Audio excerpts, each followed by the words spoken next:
But I might as well get the preliminaries out of the way. This is TNC 166 for April 13th, 2019. Just want to remind you guys watching live here on YouTube, make sure you subscribe. You may think you're subscribed, but sometimes YouTube likes to unsubscribe people for whatever reason. Also, click the little bell right next to the subscribe button so you will know instantly anytime we immediately post a video. And of course, spread the word about the audio podcast that's on iTunes, Spreaker, SoundCloud, Spotify. We're everywhere. So get the word out about that.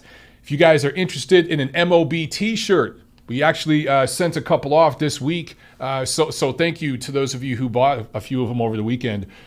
Just email me, monterounboxing@gmail.com. And of course, if you want to tip the show, please go over to patreon.com/MonteroUnboxing. And anything that you contribute to the show, we're going to put right back into it, guys. That's what we do here. So, okay, some quick news and notes. You see here on the cover of the latest issue of Boxing Monthly magazine. I love the new design of Boxing Monthly, by the way. It's awesome, man. This is the April issue right here. We've got Canelo Alvarez and Daniel Jacobs. I'm looking forward to that fight. I think it's kind of flying under the radar. No one's really talking about it yet. We've got some stuff coming up before that. But, man, that's a big freaking fight. That's two of the top three middleweights in the world. And that's, of course, going to be on DAZN. Well, they just had their WBC 30-day weigh-in. Canelo came in at 168.2 pounds. Jacobs at 175.4 pounds. So they're both within the limit. I think they both had to be within 176. So that's to be within 10% of the weight class you're going to fight at, which, of course, is 160, middleweight division. So you do the math, 16 plus 160, 176. So they're both good, but this clearly shows that Jacobs is the bigger guy.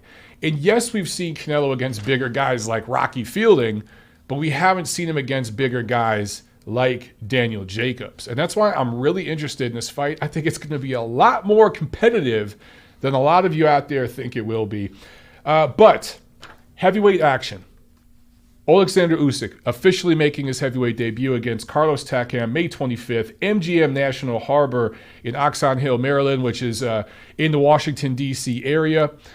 A lot of people thought, well, originally it was going to be Usyk and Povetkin, and they thought that was going to go to Chicago. That's what was being discussed. Povetkin didn't want the fight. So I love what Usyk's doing here. Carlos Takam has been one of the top 10, kind of on the bubble of the top 10 the last few years. He's fought everybody, man. He just fought Chisora recently. Of course, he fought AJ. Povetkin, he was knocked out against Povetkin a few years back. Joseph Parker, he's fought other top guys. So he's right around the top 10. Even still, maybe, at least definitely top 15, maybe top dozen or so heavyweights in the world. So I love that Usyk and his team, they targeted Povetkin, who is still a top 10 heavyweight, and they had to settle with Takam. But I think that this fight at that venue is going to sell well. We saw Lomachenko fight there, right? We've seen other guys fight there, and that market is starving for boxing, and that area is going to get a couple cards in the coming weeks and months. So I'm glad for that.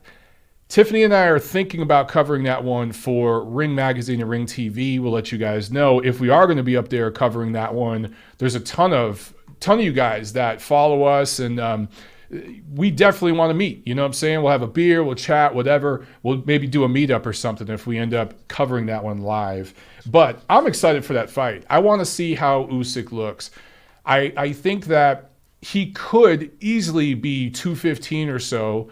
Shouldn't be any heavier than that for the first fight. But at some point, man, if he's going to go up against AJ and Wilder, not necessarily Fury. The Fury fight, if he ever fought Tyson Fury, that'd be about skills.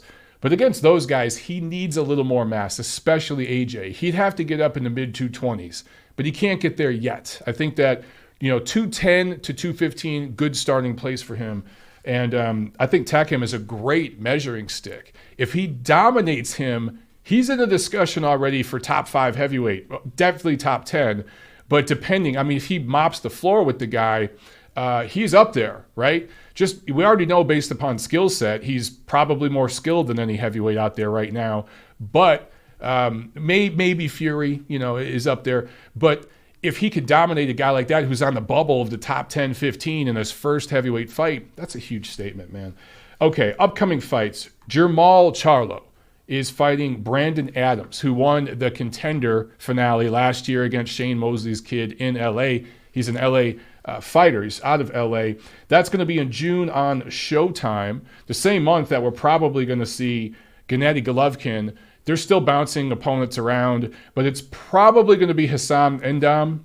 And I can hear some groans, but let's face it, if Hassam Endam fought Brandon Adams right now, I'd slightly favor Endam. I'm not saying I'd favor him big because of where he's at in this point in his career, but he's a level above Brandon Adams. Yes, he's taken some losses, a lot of losses. Anytime he steps up, I understand that. But look, man, Golovkin's been out. I mean, by the time he gets back in June, he's in his late 30s. Been out for, 9 months at that point? So it's understandable. You know what I'm saying? And he's fought Jacobs and Canelo twice in the last couple of years, guys. So I think that'd be a reasonable opponent. I do think it is funny, though, that a lot of the people who were criticizing Golovkin when it was rumored by certain media members that he was going to fight Brandon Adams when that wasn't anywhere near signed, there's always fake news with Golovkin for whatever reason, especially from particular corners of the boxing media. But there were a lot of people bashing the shit out of Golovkin. And now a lot of those same people, now that Adams is going to fight Charlo, are saying, oh, good for Adams. You know, he's getting more money. He negotiated his way into more money. And, I like this fight for Charlo. The fight, I do believe Charlo and Adams is going to be in Houston, which makes sense. It's finally time. I think PBC is learning from what's happening with Errol Spence in Dallas. They're like, man, we need to do more of this. Finally, one of the Charlos is going to be fighting in Houston. But there are people out there not necessarily praising this fight, but they're not bashing the shit out of it, not the way Golovkin was being bashed. There is such a double standard.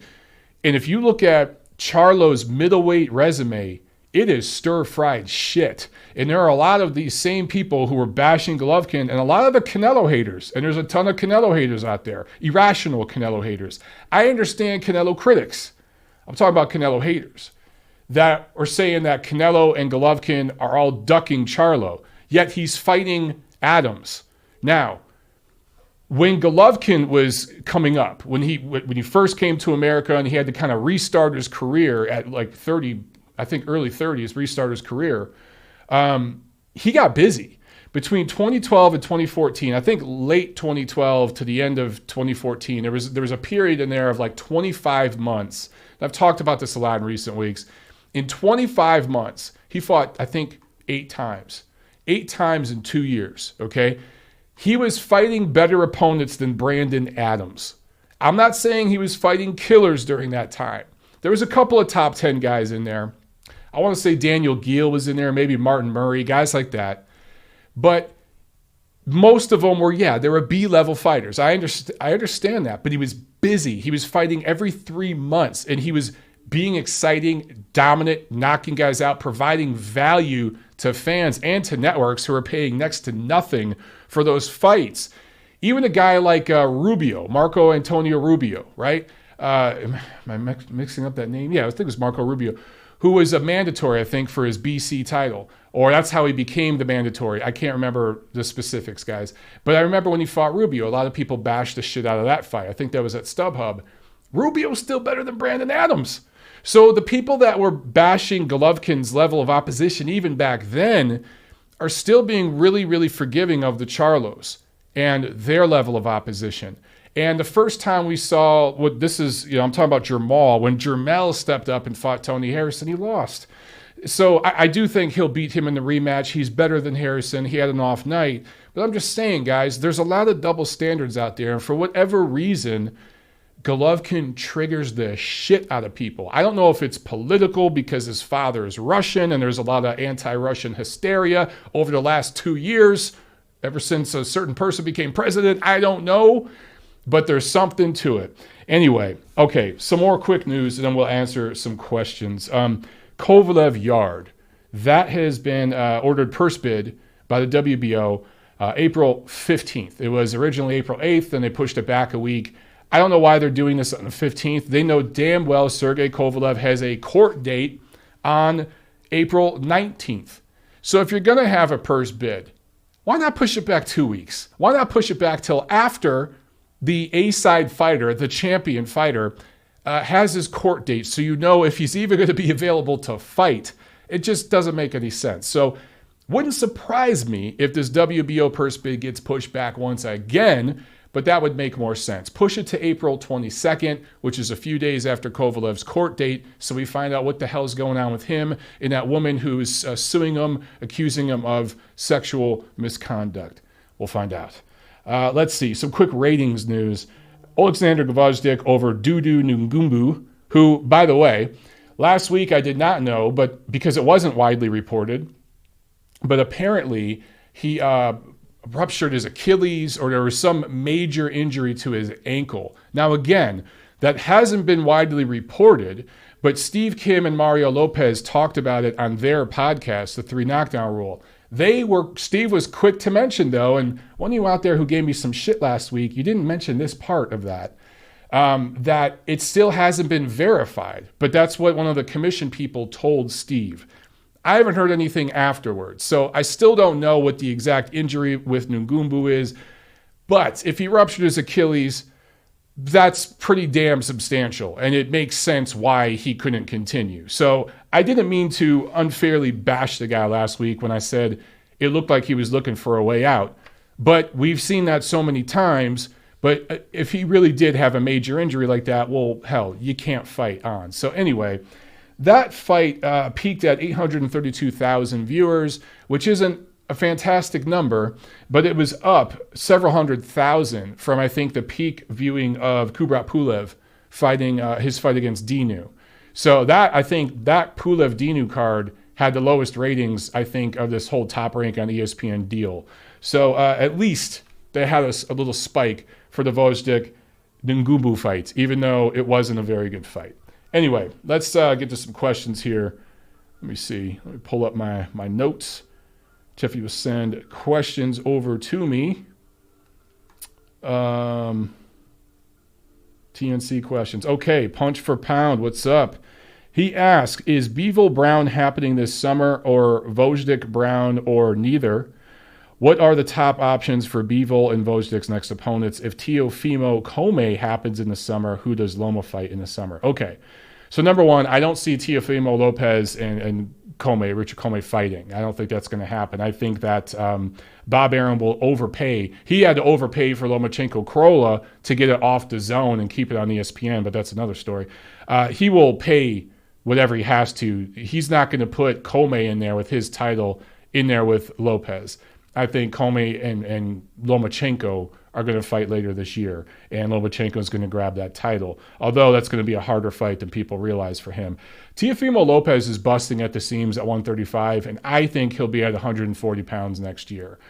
That might be kind of a buzzkill for some of you guys, but I don't see the Lomachenko-Lopez fight happening. I do not see that happening. I see him going to 140, and I think it would make a lot more sense for Top Rank to eventually have Teofimo Lopez fighting somebody like Ramirez, someone like him at 140 going for one of those titles. That's an in-house fight, marketable, makes a lot of sense. So for Brown, he has options with Bivol or Usyk, and I really think it's just which way his management wants to go. I'm not sure, but I tell you something, that's a tough fight either way. If Marcus Brown ends up fighting Dmitry Bivol, of course I favor Bivol, but that's a tough fight. And if he fights Usyk, same thing. I favor Usyk, tough fight. So don't know yet which way that's going to go. Pat Gray asks, in what order do you rank the 4 current light heavyweight champions? Probably go with Kovalev number 1, and then Bivol number 2, Usyk number 3, and then who am I forgetting? Shit. Beterbiev probably number 4. Rap Life saying hi from Honduras. What's up, man? Thank you so much for tuning in, brother. Rap Life, man, from Honduras. That's what's so cool about what I do on this YouTube thing. People watching from around the world, and it's costing you guys nothing. I mean, you have to pay for your internet or whatever, but that's just such a cool thing. There's just such a great impact through this tool. I love it, man. Just technology is amazing. It's just amazing. Gonzalo Anaya asks, why isn't Lomachenko a big money fighter yet? Lack of Did you not see this in the comment section? Okay, I'm gonna. He said lack of nig opponents. I assume that was a typo and you meant big opponents. Okay, I'm gonna assume that wasn't some racial stuff because we don't want none of that shit here. Lack of big opponents is what I think you meant to ask. Well, it's look, Lomachenko is kind of a victim of his own. It's going to sound corny. A victim of his own greatness so far. Nobody at 126 pounds wanted him. At the time when he was at 126, Guillermo Rigondeaux was at 122, and they negotiated with Rigondeaux. Rigondeaux priced himself out, and he made a bunch of foolish management decisions, okay? And at the time when guys like myself reported about that, I was called a Rigo hater, a Loma dick rider, but now we know all that stuff is true, and we saw what ended up happening between Loma and Rigo. Anyway, nobody at 126 wanted him. None of the featherweight is a division that's pretty much owned by PBC, much like welterweight. So Lomachenko, none of those PBC guys wanted to jump across the aisle and work with Bob Arum, and vice versa, to be fair. But Bob Arum did reach out to some of them. They wanted no part of Loma. Moved up to 130. It was more of the same. At 135, there was a huge fight there with Mikey Garcia. For whatever idiotic reason, Mikey Garcia wanted to go up 2 weight divisions and fight Errol Spence. Now, I think part of it was helping out the whole brand, and he was hooked up under the table by Uncle Al, and things like that happen over there. And it's not only at PBC, it's in every platform, but it seems to happen there more than anywhere else, where it's like, hey, you fight this guy to help us push this and promote this agenda, this person. Here's your reported purse. Here's what I'm going to give you under the table. I'm going to take care of you on the back end. A guy like Robert Guerrero still getting favors to this day. Leo Santa Cruz. So these things happen. Mikey Garcia versus Vasiliy Lomachenko would have been huge. I'm not saying it would have been like a huge, like Anthony Joshua, Deontay Wilder, but it would have been a big name opponent for him, obviously, right? And it definitely would have been a pound for pound type of fight. It would have lived up to the hype much more than Lomachenko-Rigondeaux did. And that fight's blown up now because of Garcia's idiocy. Looking, 2020 hindsight, moving up to fight Spence, there was just no point to it. I don't understand it. If he goes back down to 135, that's a possibility. But for Lomachenko, I don't know what he's got, man. He's gonna beat Crolla this weekend. We'll talk about that in a few minutes. And then he's going to, later this year, get Comey and I think beat him. He's just got to keep lining these dudes up and taking their titles. That's just all he can do. And unfortunately, there's just not a big name for him yet. At some point, he's probably going to have to go to 140 for a one-off and fight a name that's way bigger than him. And he might lose that fight. It might end up kind of looking, in terms of name recognition, like when Gennady finally got Canelo, like a smaller version of that. Where Canelo was the A side, he got the benefit of the doubt from the judges. We all saw what happened in the first fight. Loma might wind up in a situation like that, just like Kovalev kind of did with Andre Ward in their first fight. It's the business, guys, and it's where we're at. The demographics are changing, the power structure is changing, but some guys got to go through those growing pains so the next generation can benefit. LC asks, hi, Mike, what's some new stuff when you've boxed? What's some stuff when you've boxed yourself that have struggled with and stuff that you've been good at? Thanks, as always, for this podcast.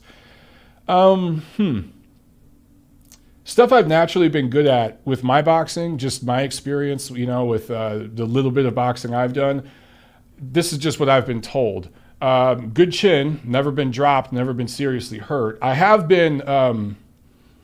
I don't want to use the word buzzed. I've been woken up a little bit. The worst I've ever experienced from a punch is I caught a really good right hand that I moved right into.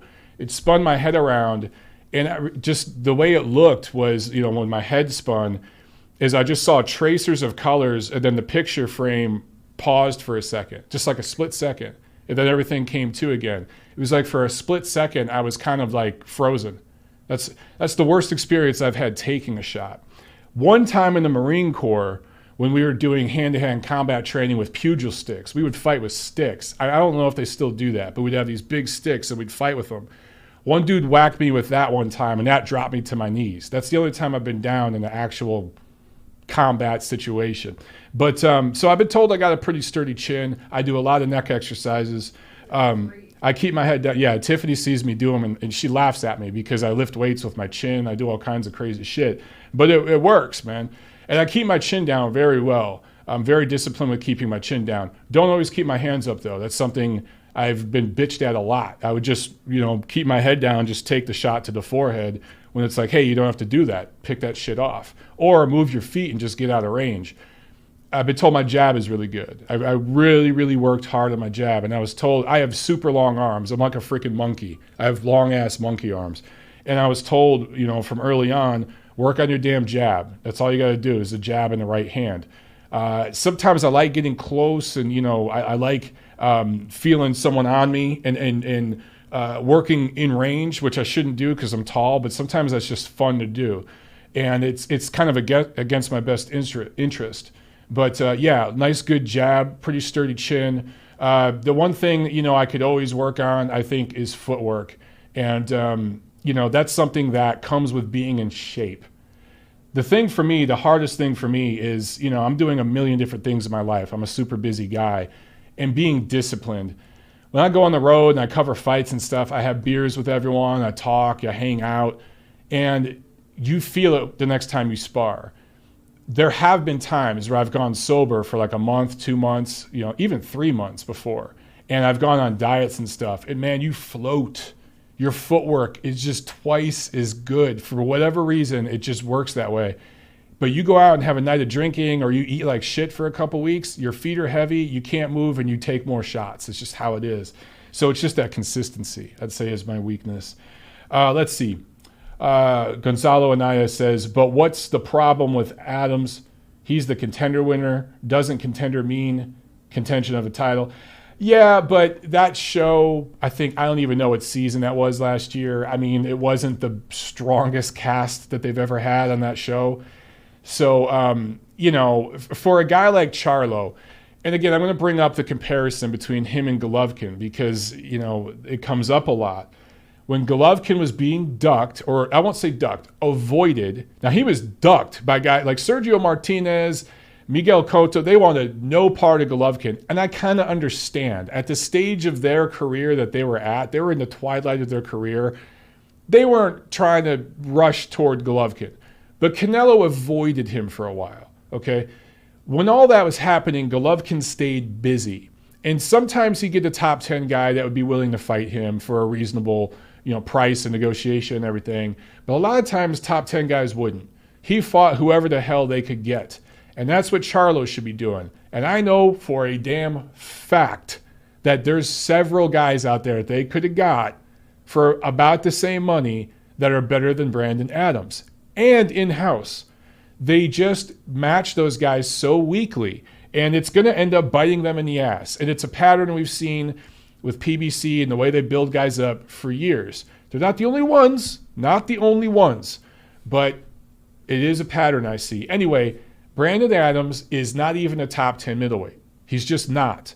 So for Charlo, who's bitching about everyone ducking him, he wants his respect, he wants his title shot, he wants the big names. And by the way, Demetrius Andrade is even worse than Charlo when it comes to this kind of stuff. They're just not stepping up and taking the fights they need to. If you're going to fight Brandon Adams, cool. Fight Brandon Adams in June. But you need to be fighting 2 or 3 months later if there's no injury. But we know what's probably going to happen. He's going to fight Brandon Adams in June. One other guy, maybe in the top 10, maybe in November, December, and that's going to be his 2018. Dude, that's not going to get people banging the drums for you to fight Canelo. Ain't going to happen. Ernie Wiles asked, Teofimo Lopez against Lomachenko. What are your thoughts on this, Michael? Should it happen? You just talked about this a few minutes ago. It's just, I don't think it's going to happen. I think Lopez is going to end up moving up to 140, and I could see him eventually fighting a guy like Jose Carlos Ramirez.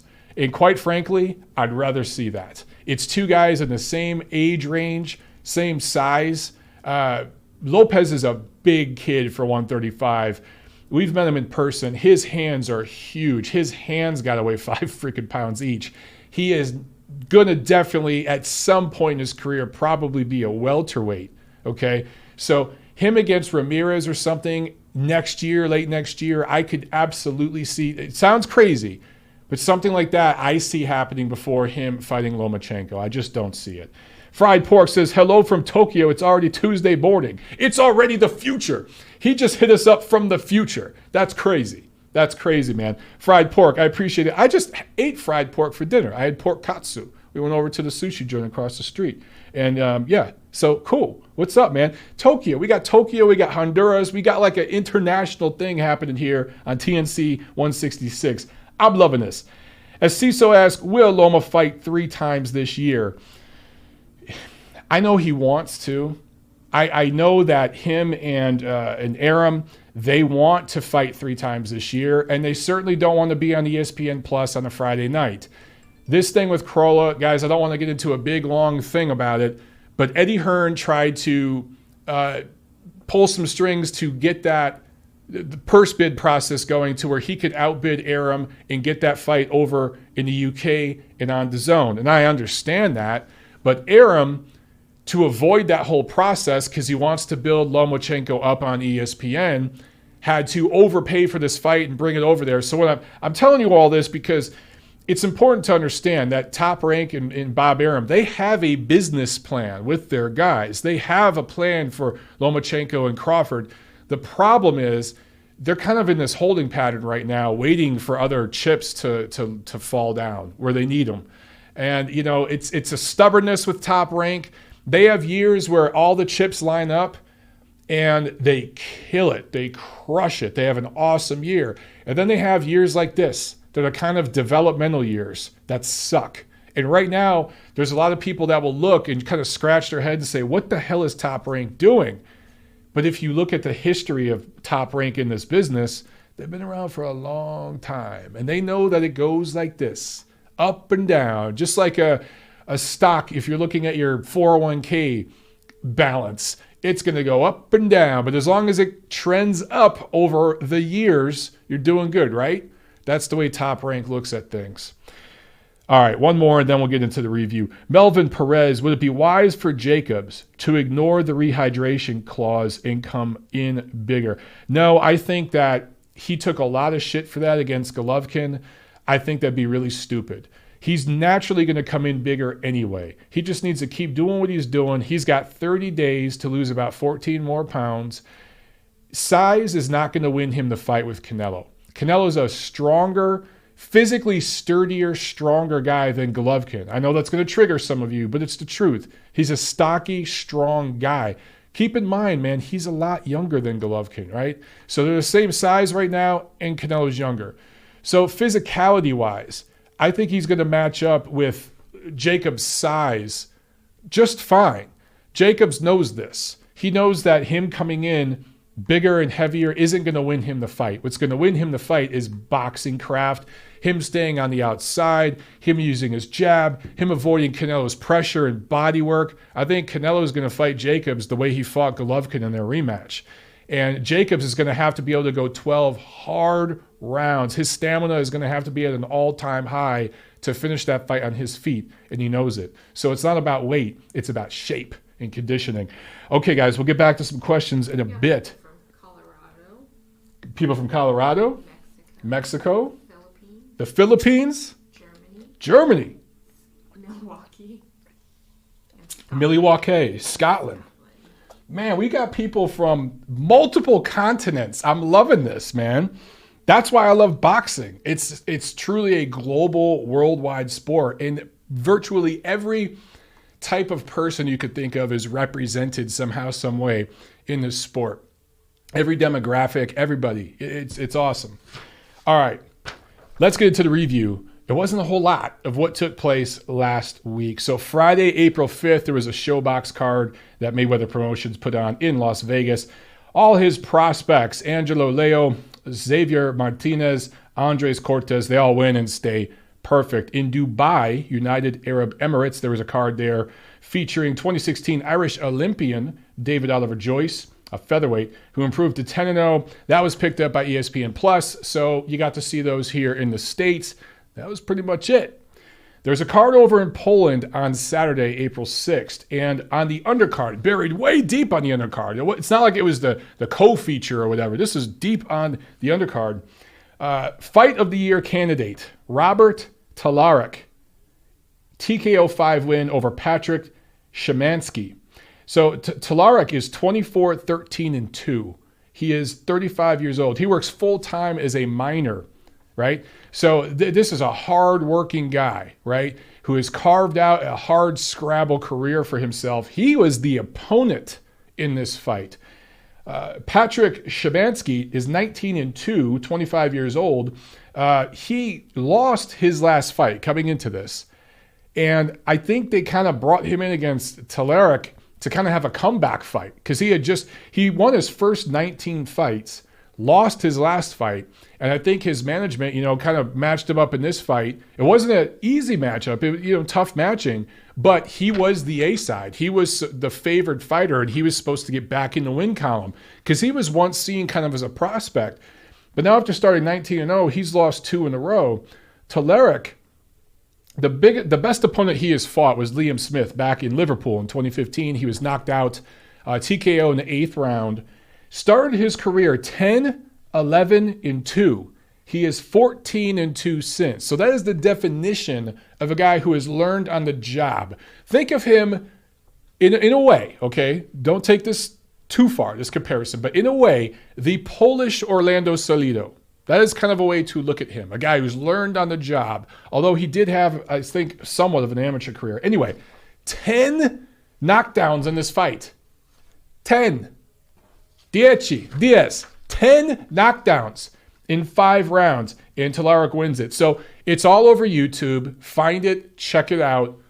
Very, very worth your time. We already have a fight of the year contender, and man, because, look, Lipinets-Peterson would probably, if we had a vote right now, okay, the Boxing Writers Association of America and all those kinds of people, they'd vote for Lipinets-Peterson because those are better fighters, and it was a more high-profile fight, yada, yada, yada. 2 former titleists, okay.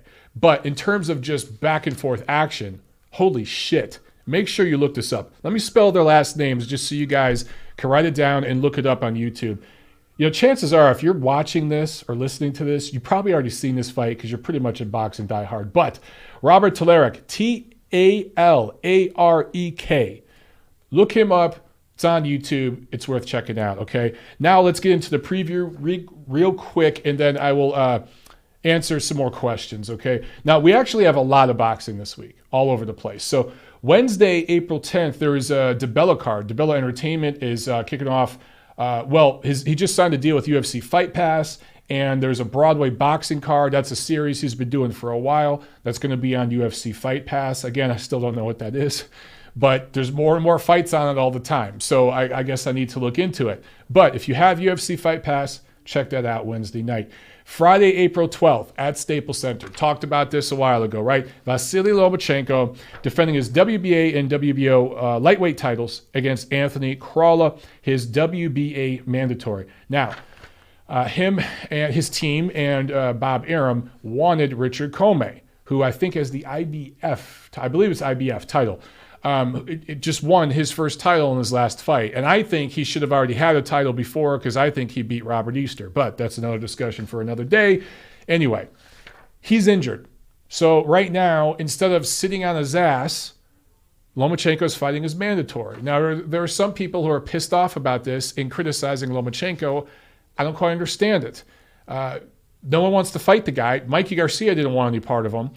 He'd rather go up and fight Errol Spence than fight Lomachenko. So where he's at now, man, just stay busy. And while you're staying busy, fight your mandatory. So I don't mind this fight. I'm going to watch it. I'm looking forward to it. Do I wish it was on regular ESPN and getting a little more exposure? Yes. But because of all the scheduling and everything going on right now, ESPN Plus is where they had to put this.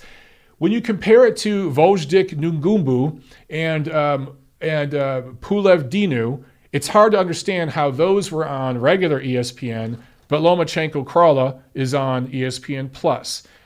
Now, Evan Korn over at at Top Rank. He tweeted at me today and said, look, we're trying to build up the ESPN Plus thing. We need stars to fight on ESPN Plus. And I do believe Terrence Crawford has already fought once on ESPN Plus. And people were saying at the time, of course, certain people on YouTube and everything were saying that was racist because Bob Arum wasn't treating Terrence Crawford right. Imagine that. And now Lomachenko's on ESPN Plus. But anyway, it does make sense. Put them on there, build up ESPN Plus. I get it. It's just one of those things where, man, in 2 weeks, 2 straight weeks, the 2 best fighters in the world, most people feel it's Lomachenko and Crawford. They're going to be on ESPN Plus and then on pay-per-view in fights that nobody really wants to see. So it's a little depressing. 2019 is just shooting itself in the ass so far. And I understand this is kind of a setup year. In boxing, that's how it goes. You have a big year with a lot of big fights, and then the next year, it goes back down. You have kind of a setup development year, and then the year after that, it builds back up, and you have the big fights. It's this up and down thing. It's just part of life. Anyway, Crolla has 6 losses. But generally speaking, the guy goes rounds. I think he's only been stopped once that I can remember.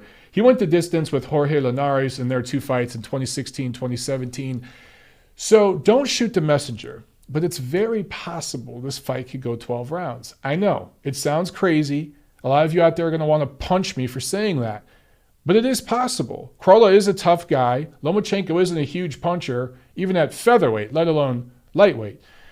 So I favor Lomachenko huge, and if you were betting, it'd be smart to take Lomachenko late TKO.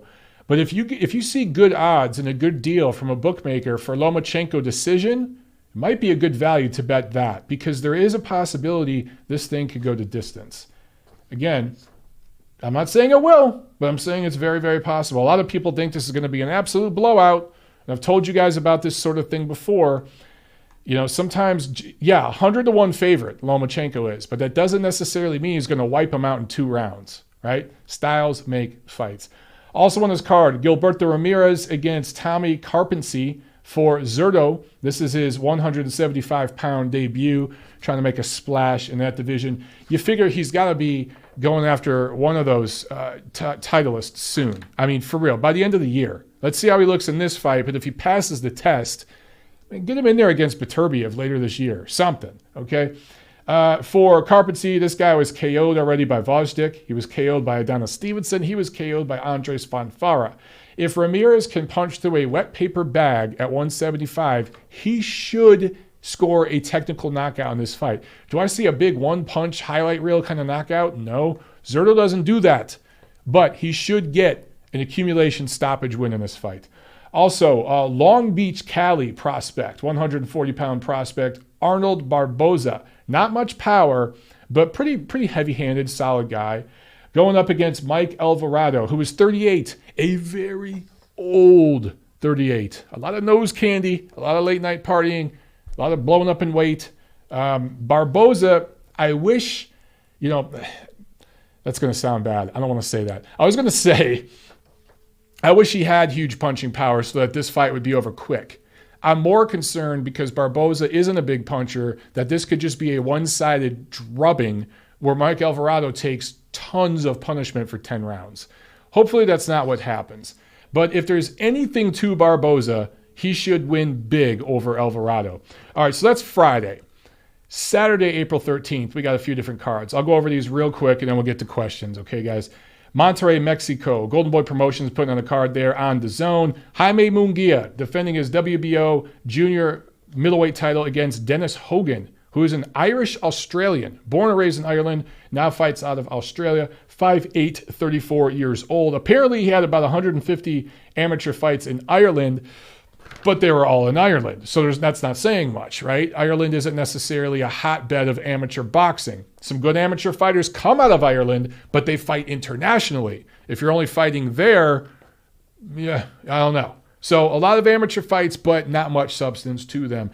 The only time he ever stepped up as a fighter is when he fought Jack Colque in 2015. He lost that fight. So, look, Jaime Munguia, his last fight against Inoue, not related to Naoya Inoue. I think it was Takafumi. I can't remember his first name, but Inoue, Japanese middleweight, went the distance. Didn't look spectacular in that fight.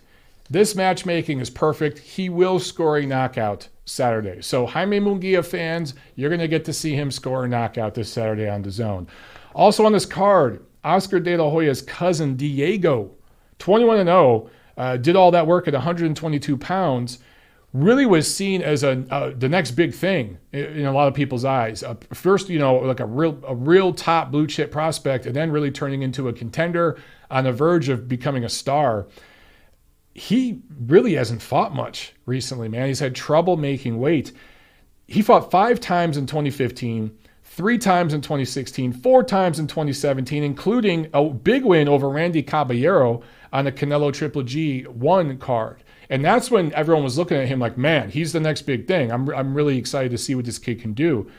Fought only once in 2018. And he had not one, but 2 fights that were canceled because he missed weight. He couldn't make 122.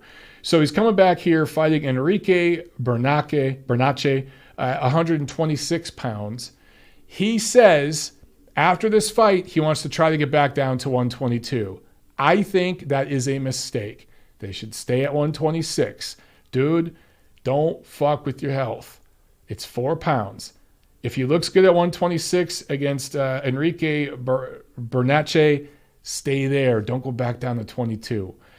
So that's that card. PBC has a card on Fox Sports 1 from Warriors Boxing at the Minneapolis Armory. Sergey Derevyanchenko making his ring return from his first professional loss against Daniel Jacobs last October against Jack Colque, who I just talked about a second ago because he beat Dennis Hogan. Colque, former Olympian. He has losses to Sulecki and Andrade, but other than that, he's a good quality, experienced fighter. And I like this fight as a return fight for Derevyanchenko. I like that he's coming right back against this level of opponent. I love that. This is an IBF eliminator for middleweight, an IBF middleweight eliminator. So, look, Derevyanchenko, I think Jacobs has the IBF title. Yeah, he has the IBF title. He fought him for the IBF title, lost in a close fight. His next fight back is for an eliminator. Why not? Why not? Also on this card, Peter Quillen, Kid Chocolate. Remember him? Going up against Caleb Truax. So for Quillen, somehow this is an IBF super middleweight eliminator. Now this I don't quite understand. But Quillen has fought twice since the TKO 1 loss to Daniel Jacobs in 2015. Twice. I think he fought once last year. Fought absolutely nobody of note. And now he's in somehow an IBF eliminator. I get why Truax is in the eliminator. He just had 2 title fights, right? He held the title and then lost it. A lot of people felt that he beat DeGale in the rematch and should still have his title. So I understand why he's in a title eliminator. I don't understand what Quillen's doing there. But I'd love to see Truax get the W. And it's possible he could. But PBC-wise, I think it's very, very possible. I'm not trying to give a conspiracy theory. I'm just saying the chalk, the name recognition, the brand here is Quillen. And I think that he's going to get the benefit of the doubt from the judges and win a decision here. And that means we're going to, at some point later this year, see Caleb Plant and Peter Quillen fight. Maybe early next year, depending on how things pan out with Caleb Plant. He's going through a lot of personal things right now. If Truax wins, I just think Truax is such a hardworking guy. He's earned it. And it would just be a great story for him. And I'd actually be a lot more interested in seeing Caleb Truax and Caleb Plant fight than seeing Peter Quillen and Caleb Plant fight. Peter Quillen, I just haven't been excited to see because he hasn't earned anything the last few years. He's sat in his ass. In fact, he ducked Korobov. Remember that situation? He took side money from Al Heyman under the table to not fight Korobov. And Korobov ends up fighting Charlo all these years later. Just a crazy situation with Quillen and his career, man. Okay, one more fight, guys. Boardwalk Hall, Atlantic City, Showtime. It's the ladies. It's ladies' night. Claressa Sheilds, Christina Hammer, completely unifying the middleweight division, 160 pounds. All 4 major titles on the line, complete unification. Shields is 5'8", 68-inch reach. Hammer, 5'11", 71-inch reach. So Hammer is the taller, longer fighter. Sheilds is 24 years old, a 3-year pro. Hammer, 28 years old, a 10-year pro. So in terms of wear and tear, Sheilds has a major advantage here. But in terms of experience, Hammer has major, I wouldn't say a major advantage, but she has an advantage here. I won't say major advantage because Sheilds did go to 2 Olympics, and that matters. That's a big deal, okay? That's a lot of experience there. But the pros is the pros. Hammer, taller, longer, more experienced as a pro, but Sheilds, fresher. And she has looked better in recent fights. Her boxing craft has been better. Working with John David Jackson, she's been trying to settle down, to not rush in and smother her work. A lot of her amateur success was... And look, women's boxing in the amateurs in the Olympics hasn't been around very long. And she just had an advantage by being naturally stronger than the girls she was fighting and just basically bullying them and being rough, using roughhouse tactics and using her weight and her physical strength to just dominate these girls, right, in the amateurs. And she did that early in her pro career. Later on, though, in the last couple fights, her trainers, they've been trying to get her to settle down and to box more, okay? I actually think she has to revert a little more to the old Claressa Sheilds to win this fight. If she sits back and just tries to box with Christina Hammer, I think Hammer might be overall the better boxer, just in terms of staying behind that jab, staying long, using distance, using range, shooting down, like downhill with the right hand. I just think that there's probably more experience there for Hammer and more comfort doing that. Claressa has to get a little rough in this fight. She has to get inside. She has to get physical and rough with Hammer. Hammer's used to having things her own way, fighting in controlled situations over in Europe. She's going to be in America. She's going to be in Claressa Sheilds' backyard. Not exactly Flint, Michigan, but it's still the United States. You know what I'm saying? It's her backyard. And the crowd's going to be for Sheilds. So Sheilds has to use that to her advantage and try to get in Hammer's head and get physical, get rough, get nasty. Just that sort of thing, Hammer's not used to seeing that. So I don't know how to feel about this fight. I go back and forth. I can see Hammer boxing beautifully and winning a decision and slightly exposing some of the flaws Sheilds has. Sheilds on paper doesn't have the power to hurt Hammer. Hammer has been hurt before though, especially with punches from odd angles, punches on breaks, that sort of thing. And Sheilds, if she gets rough and throws that kind of stuff, she can land it and she's not going to be penalized for it. So then there's also part of me though that says Hammer could box very, very well, but if a round is close, it's going to go to Sheilds. And I could just see a situation here where we end up with a close, controversial decision win for Sheilds that has a lot of you guys fighting and arguing and using the word robbery. That's what I see happening. So, okay, guys, let's go to some questions here. That is the preview. A lot of boxing this weekend. Love it, because last weekend sucked. Let's see. Ernie Wiles asks, any speculation on what the Pacquiao-Rizin agreement is all about? So, guys, for those of you who aren't familiar with this, and I didn't even mention in my news and notes because, quite frankly, I just don't give a shit. Rizin is a company that I think put on the Mayweather tension exhibition money grab that happened over in Japan. Was that this year or last year? I can't even remember. Pacquiao just signed a deal with them, but no details have been given. Ooh, it's a secret. We got to keep us in suspense. It probably means Pacquiao is going to do one of those exhibitions at some point, or he's going to promote one of them and maybe have one of his fighters fight on one of them. Honestly, I just kind of don't care about those crossover type of fights. I just don't. Sean Thompson says, what's up, guys? What's up, Sean? How you doing, man? Glad the new house is coming along. Where can Crawford go after Khan if and when he wins? Sean thinks, yeah, man, the house, it was a rough weekend. Tiffany and I had some meltdowns this weekend because Tiffany had several meltdowns. I was the glue that held this shit together. We've had some complications over the last couple weeks dealing with a retailer around here where we get our materials from that wanted to dick us around on an order. I won't get into all of it. It was a rough weekend, but things are looking brighter today. Anyway, Crawford. It's interesting you mentioned this. I'm going to go ahead and plug some of my work right now. I actually, just last night, after we got home from the house and ate, I sent Doug Fisher over my latest article on Terrence Crawford and Errol Spence and the current state of the welterweight division. And one of the things I talked about in the article was there's just not that many options for Crawford.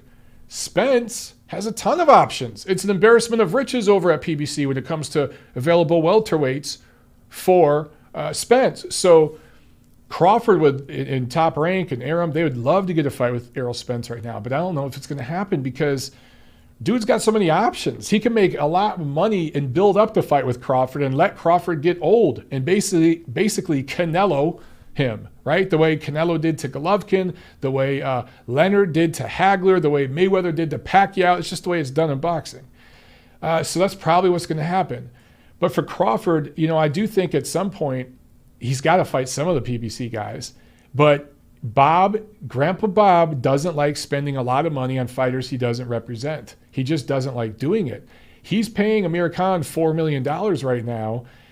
He doesn't love doing that, but he knows that Khan is going to bring a certain fan base with him, and ultimately that fight will make a small profit. I know it sounds crazy, but the Crawford-Khan event will make a small profit because Khan does bring a certain fan base and name recognition with him, and that's why Grandpa Bob paid. Now, for the record, he's made multiple offers to Danny Garcia. He's offered him, I know at one point it was $3 million. It might have been $4 million for this one.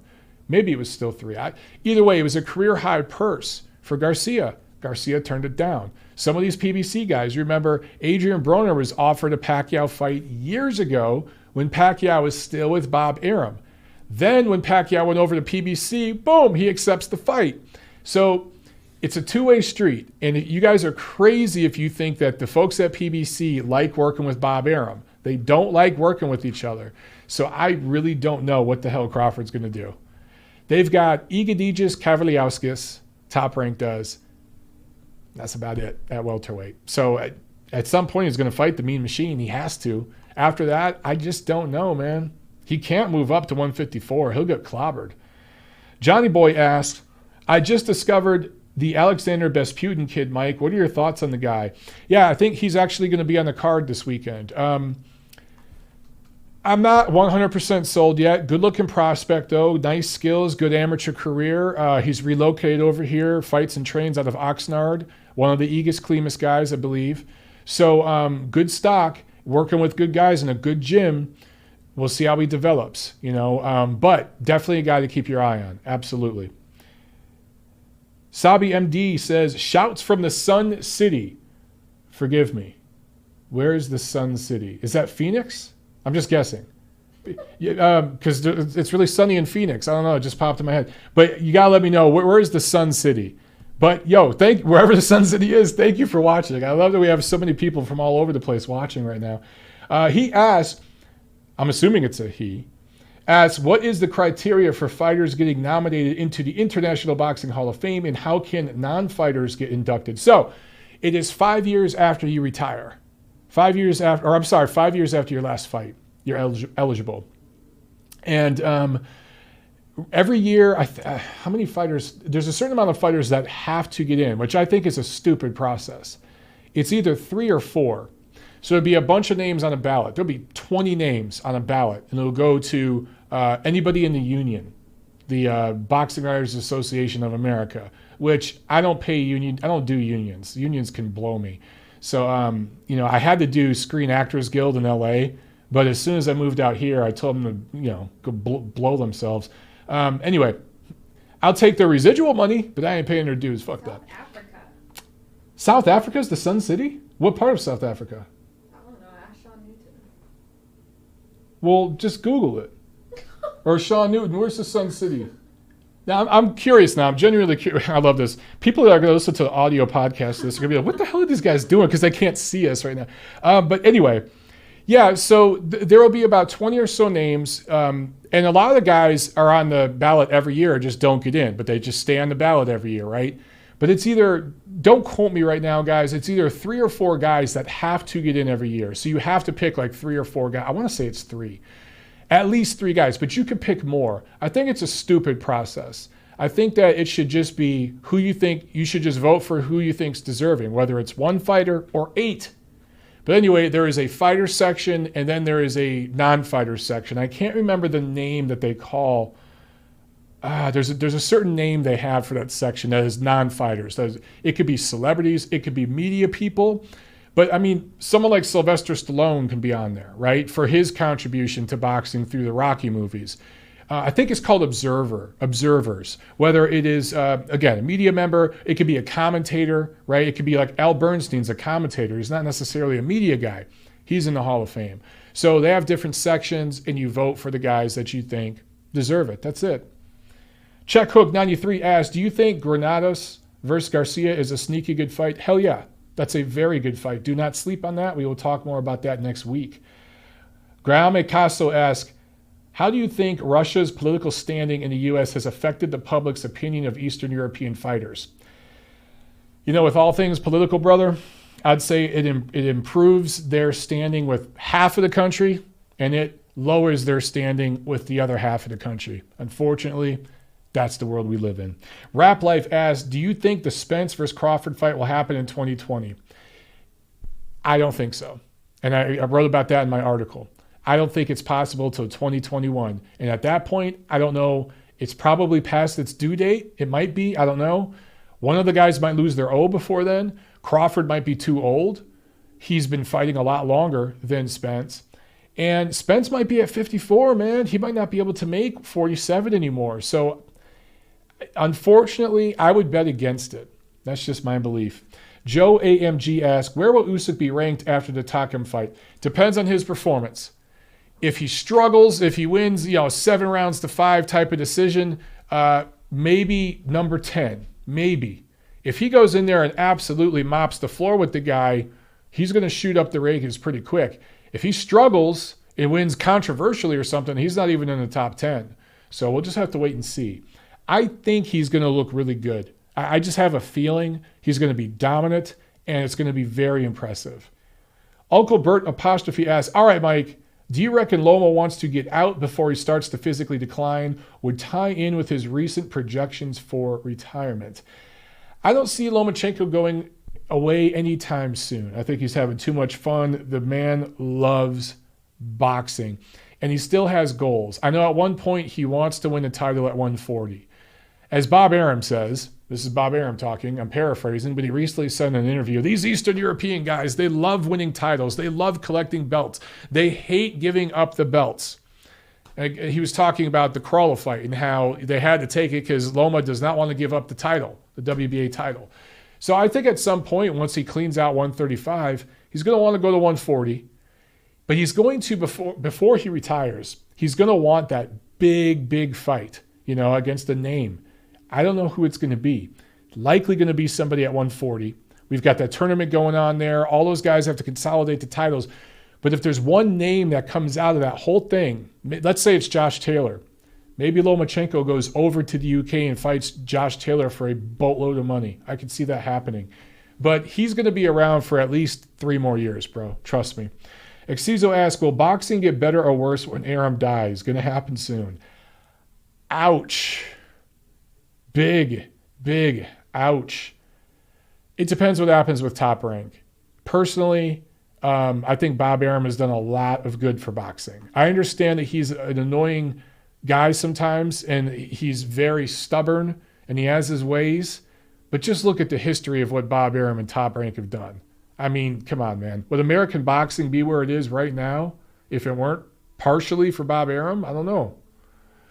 Johnny Boy asks, when are we going to get to see Kovalev back in the ring and who against? I talked about this earlier in the episode, so make sure you go back and watch it, Johnny Boy. But he's got a court date, April 19th.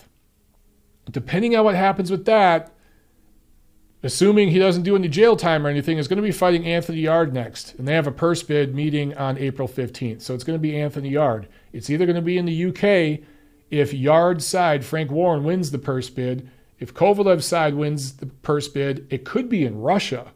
Main Events would love to bring him over to Russia for that fight. Azier asks, Kovalev versus Yard.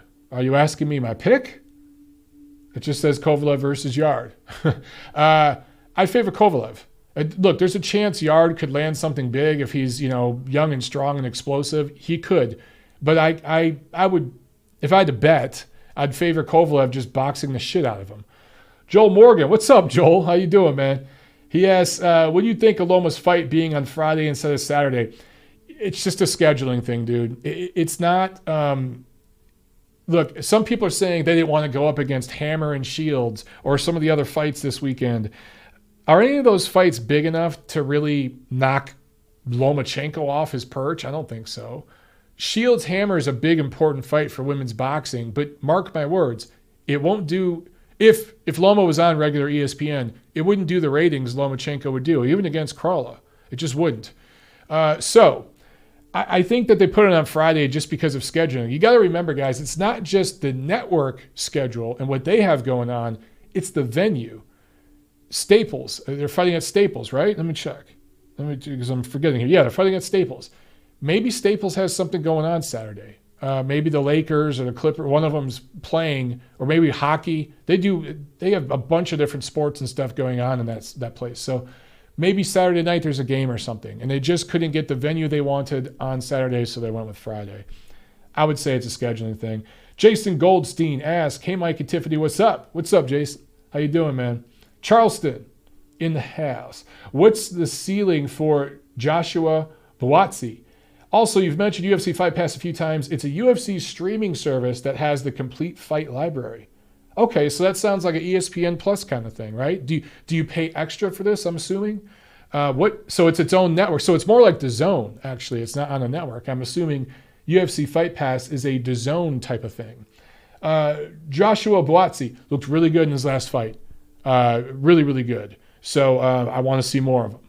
And we just got to, you never know with these guys when they're being matched easy. As they start moving up in the world and they start taking some shots, you could see how legit they are or not. Want to see more, but with prospects, I don't like jumping the gun and getting too excited. But definitely a lot of potential there. Cezos asks, Claressa says there's double standards between how Rousey was treated and her. Did she forget Ronda turned into a meme after getting kicked in the head and again after Nunez beat her? Thoughts? Yeah, dude, look. I figured this would come up at some point in this episode, and it will probably come up next week, depending on what happens between Shields and Hammer. Unfortunately, Shields has a worldview that is completely out of touch with reality. Now, if you share her worldview, then you feel that is reality. And there's a lot of you guys out there in the social media sphere who rip on me and a lot of my colleagues because of the truth that we tell you guys sometimes. But Claressa Sheilds, she's a very divisive, polarizing type of personality. And I don't think she quite understands the impact of some of the things she says and some of the way she presents herself. And she's unfortunately being coached by people who have an us versus them kind of mentality, a victim mentality. Ronda Rousey took a lot of shit for all the shit she talked. And look, I always thought Ronda Rousey, I don't watch MMA, but I could tell within 5 minutes of watching her that she was extremely overrated. And then watching her box and remembering ESPN doing little vignettes and specials about her, she could beat, I think Dana White even said she could beat Floyd Mayweather. I mean, just ridiculous stuff. Just stupid, ridiculous stuff. And again, I made videos about Rousey saying her Fighter of the Year award is a complete joke and a catastrophe. And there were a lot of white knights protecting her, of course. But when she finally lost, holy shit, the internet blew up. There were memes all over the place. And, none of that was deemed as being racist or sexist or any of that kind of stuff. It was her getting her comeuppance because she had kind of started believing her own hype a little bit too much, and she had to get knocked down off her perch. Could that happen to a certain degree with Claressa Sheilds at some point? I don't know. But Claressa doesn't seem to get it the way so many other fighters do. Boxing is a business, but it's also part of the entertainment business, right? It's important to remember that. It's entertainment. And Some of that is the way you present yourself. Some of that is appealing to the biggest possible core audience that you can. And that goes to how you conduct yourself, how you communicate. It also goes to promotion. What are you doing to promote yourself? The people that represent you, how are they promoting you? You know, there's a million things I could talk about here. But for her to bring up the Ronda Rousey example shows that she didn't outright say it, but she is racializing her popularity or lack thereof, her respect or lack thereof. And she's saying somebody like Rousey was undeserving, which I think is very unfair. And she's doing this right before she fights a Caucasian woman. She is racializing this. I've also seen some articles on a couple of sites. I won't name them because some of you guys on Twitter will at them and try to get me in trouble, as one of you did last week. But I've seen some articles on sites talking about Claressa Sheilds. This isn't just a fight for her. It's for all of women's boxing, and it's for the Me Too movement, and it's for Black Americans being disrespected, and people not liking our culture and the way we talk. I'm not saying this. These articles were saying that. Some of these YouTube videos saying that.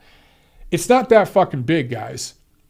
It's two women who are undefeated in their physical prime, unifying titles in the middleweight division. It's one of the biggest fights in female boxing history. That's enough.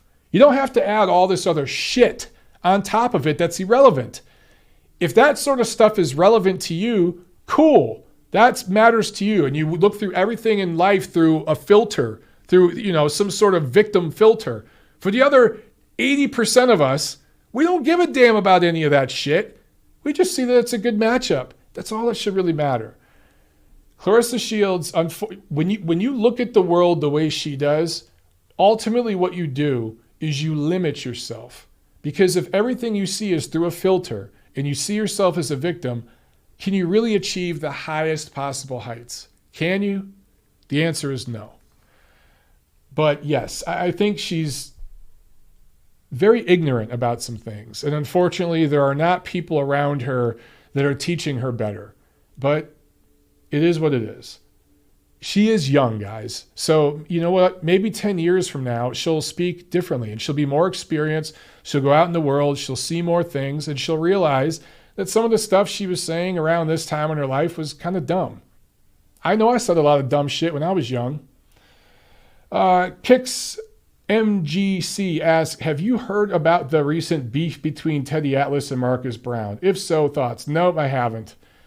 But I don't know. Tell me more. Ozzy asks, Michael, why is Mayorga still allowed to fight at this stage? I don't know, dude. Samuel Peter is fighting. Remember Samuel Peter? He briefly held a heavyweight title. He is fighting on that Shields Hammer undercard this weekend. Why is he still fighting? Steve Forbes just fought. Why is he still fighting? It is what it is.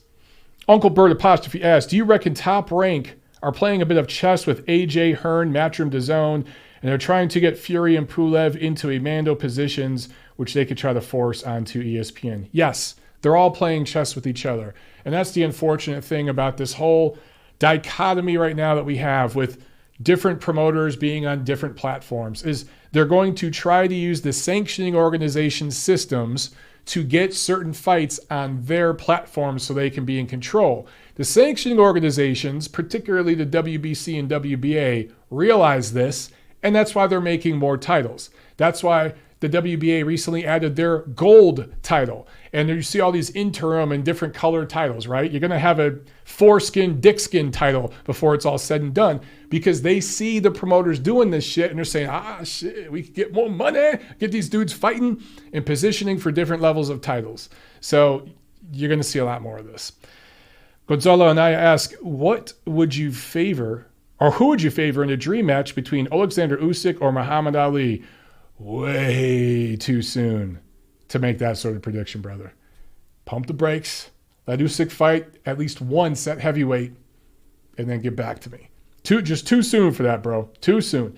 Peter Thomas asks, are you going to make a prediction breakdown of the Shields Hammer fight? Greetings from Norway. We got Norway in the house. No, I'm not going to do a prediction for it. I just gave you guys my thoughts and feelings, and we'll talk more about it next week. But, look, when I get the house set up and I get the studio set up, we will be doing more. I will be doing more videos during the week, more little one-off videos talking about one subject, just doing a rant video, more prediction videos. It's just very hard to do that right now, guys. Okay. All right, a few more, then we're going to bounce. We've been going for an hour 10. All right, a few more. Exizo asks, I think you're talking Golpe a Golpe, the show. Zerto said he might move back down to unify with Callum Smith. Aram's working on it. Who do you favor? I'd love to see that fight. Everyone's kind of been talking about Callum Smith. None of the fights have panned out. Aram has been going in with Eddie Hearn a lot. They've been bitching and fighting back and forth through the media. And Eddie Hearn represents Callum Smith. So I don't know if that happens. But if it does, awesome.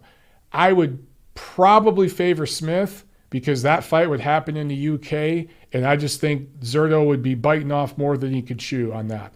I'd love to see it, though. I'd love to see it. Those are two big, physical super middleweights. Neither guy, Smith might hit a little harder. Zerto's maybe a little more active. But I just think over in the UK, I'd favor Smith to win by decision. That's what I would see. John Uden asks, if Katie Taylor fights Amanda Serrano, will that be more important for women's boxing than Shields versus Hammer? It's in the same ballpark. It's probably, damn, dude, that's a tough one. But it's in the same ballpark, okay? I'd see them as about the same. But let's say Katie Taylor beats Serrano. Let's just say, okay? If she beats Serrano and then moves up and fights Cecilia Brækhus at that point, that's the biggest fight in all of female boxing history. So it could build to something. The winner between Shields Hammer, I don't know where they go from there. You know, that might be the biggest fight of their career. It might be a 3-fight series. I will give the girls credit. They've been promoting the hell out of the fight, talking a lot of shit on Twitter. So if this fight does well, it sells well, it does a good rating, don't be surprised, especially because I see a controversial decision win for Shields, that they do it again and they run it a couple times. JM Superstar asks, hello, Mike from the UK. UK in the house. Question. I don't know what your fighting weight is, but which boxer would you like to spar from which weight class? So when I was in the Marine Corps, light heavy, believe it or not, 6'4", got down to 177. It was 177 back at that time in the amateurs. I don't know if it still is. 177, and now I'm walking around 225. But if I were going to fight, I'd want to be down to 215-ish on fight night. If I really wanted to, maybe I could get down to cruiser. But on fight night, yeah, I'd probably be 210, 215. What fighter would I like to spar? Shit. Well, I mean, if I spar with any pro fighter, any good pro fighter, they're going to beat the shit out of me. So assuming that they would take it lightly on me and we could just talk and I can learn some things from them. I've been told that I fight a lot like Kovalev. I've been told that I move kind of like Kovalev. I've been told by some people I move a little bit. I have a little bit of Arthur Beterbiev in me.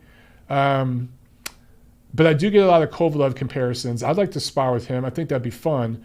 Again, if he was like going to take it easy on me, I think it'd be awesome to spar with Usyk because his footwork is so phenomenal. To be that size, he'd make me look like an idiot, which goes without saying.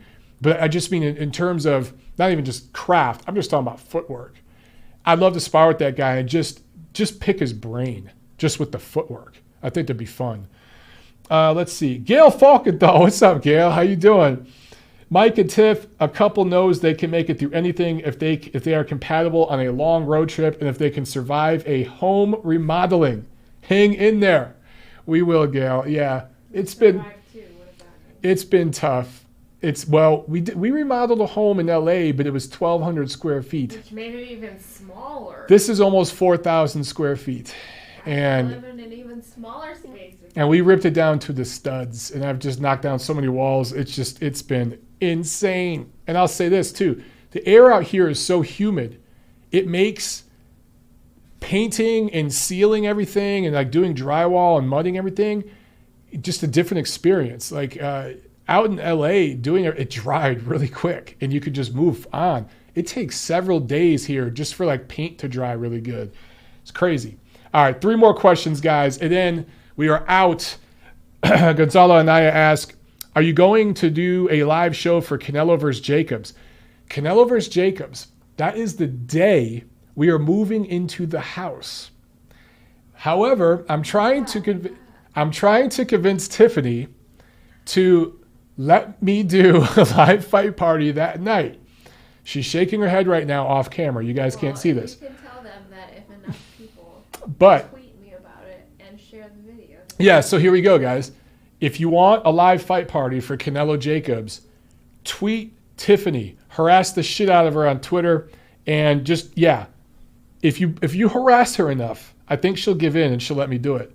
But it's going to be crazy. You're going to see me sitting in front of a bunch of boxes, probably pretty drunk from drinking beer all day and moving heavy shit. Sounds like fun, right? Jack Alter, what's up, Jack? He asked, can Triple G win a 3rd fight with Canelo? He can, but the longer it takes to get that fight, bro, I favor Canelo more and more and more. If I was a betting man, and I'm not, but if I had to bet, I'd say Golovkin beats Indam, gets in rounds and beats Indam and wears him down and knocks him out late in their fight in June, and then comes back possibly.